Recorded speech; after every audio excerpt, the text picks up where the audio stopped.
Today is November the 11th, and that, for people in the UK, is Remembrance Day.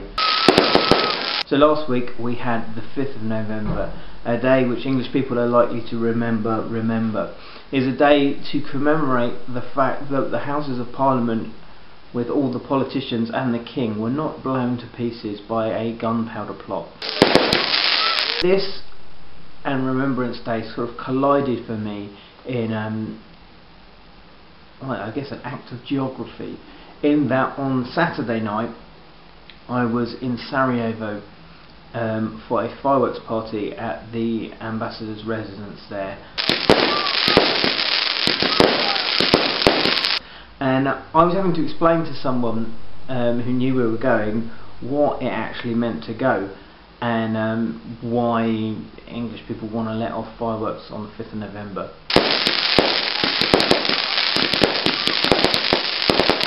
When you start to tell the story, it's quite a bizarre thing really, because people look at you.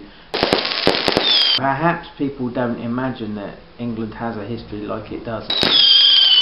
Using today's terminology, England came very close there to experiencing an act of terrorism at the hands of fundamental religious maniacs, or something like that.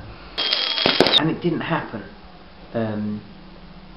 But they caught the people and hung through and quartered them anyway, which you probably wouldn't do today.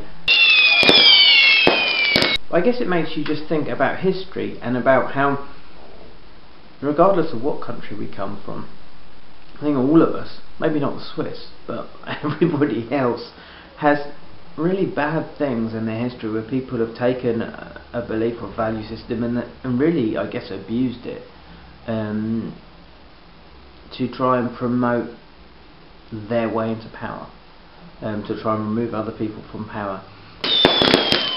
So in the strange way that my brain works, I guess I kind of pulled these things together, being in Sarajevo, seeing fireworks, thinking about Parliament not being blown up by people who wanted to remove one government and install another government, thinking how, you know, maybe nowadays people wouldn't think that that sort of thing is likely to happen in England. That certainly seemed to be the reaction when I was telling the story. Then thinking about Sarajevo being the place which kind of triggered the start of the First World War,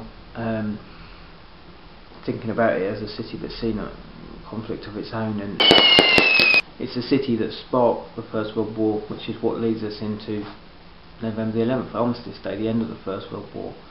And in all of it, I suppose the thing and the point of today is remembering the human cost. Whether you want to look at it as lest we forget, or whether you want to look at it all as remember, I think it would be a wonderful thing if we could learn some lessons from history. It's probably wishful thinking to think that we could. Our record as people on the learning from history is, I think, particularly poor, but maybe, just maybe for once, we could take a look back and go, you know, really, that wasn't the way ahead. If we could do that, it would be a very fitting tribute to the people who had to give their lives because of the decisions other people made. So, thanks for watching, and do remember.